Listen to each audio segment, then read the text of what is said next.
Assalamualaikum warahmatullahi wabarakatuh.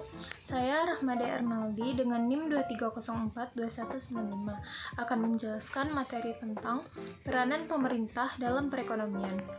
Yang pertama, pengertian negara. Negara merupakan organisasi dalam suatu wilayah yang mempunyai kekuasaan tertinggi yang sah dan ditaati oleh rakyat. Negara juga disebut dengan kelompok sosial yang menduduki wilayah atau daerah tertentu yang diorganisasi di bawah lembaga politik dan pemerintahan yang efektif, mempunyai kesatuan politik, berdaulat sehingga berhak menentukan tujuan nasionalnya, seperti kepentingan bersama lebih penting daripada kepentingan perseorangan. Selanjutnya adalah pengertian pemerintahan.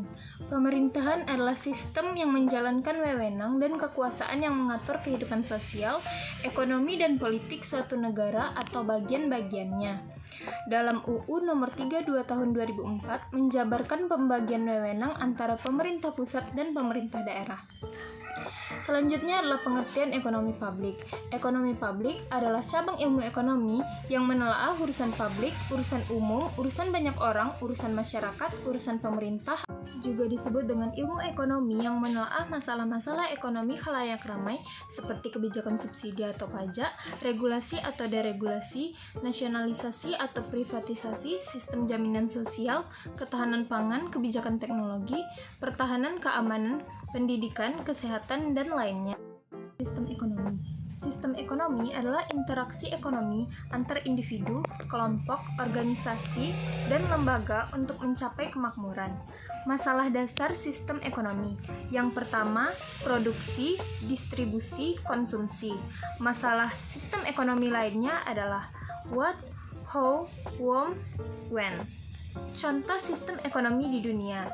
Yang pertama ada sistem ekonomi liberal, sistem ekonomi komunis, sistem ekonomi Pancasila. Di dalam Pancasila terdapat Pancasila, UUD 1945, dan Undang-Undang. 3 sektor sistem ekonomi, yakni swasta, negeri, dan koperasi. Dasar konstitusional sistem ekonomi Indonesia. Yang pertama Pancasila. Di dalamnya terdapat manusia makhluk individu dan sosial. Selanjutnya UUD 1945 pasal 33. Yang pertama perekonomian atas asas kebersamaan dan kekeluargaan. Yang kedua cabang produksi yang penting dikuasai negara. Yang ketiga bumi, air, dan kekayaan alam dikuasai negara untuk kemakmuran rakyat. Yang keempat perekonomian nasional berdasarkan demokrasi dan prinsip-prinsip dan menjaga keseimbangan kemajuan dan kesatuan ekonomi nasional. Yang kelima pasal pelengkapnya yaitu pada 23, pasal 27, dan pasal 34. Peran pemerintah dalam ekonomi. Yang pertama, menetapkan kerangka hukum yang melandasi suatu perekonomian. Yang kedua, mengatur atau meregulasi perekonomian dengan alat subsidi dan pajak. Yang ketiga, memproduksi komoditas tertentu dan menyediakan berbagai fasilitas seperti kredit, pinjaman, simpanan, dan asuransi. Yang keempat, menyelenggarakan sistem jaminan sosial, misalnya memelihara anak-anak terlantar, menyantuni fakir miskin, dan lain. Peran pemerintah dalam perekonomian. Yang pertama, stabilitas, kesempatan kerja, dan harga stabil. Yang kedua, alokasi sumber daya. Yang ketiga, distribusi, pemerataan atau trade-off, dan efisien.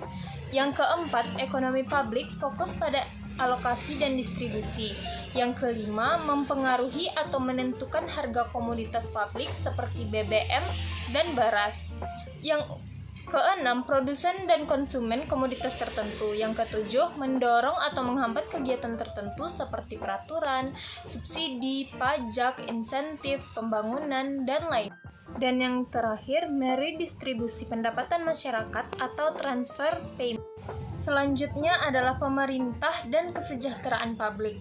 Yang pertama, pengarah pemanfaatan sumber daya nasional secara efisien dan efektif. Yang kedua, pengatur ekonomi nasional.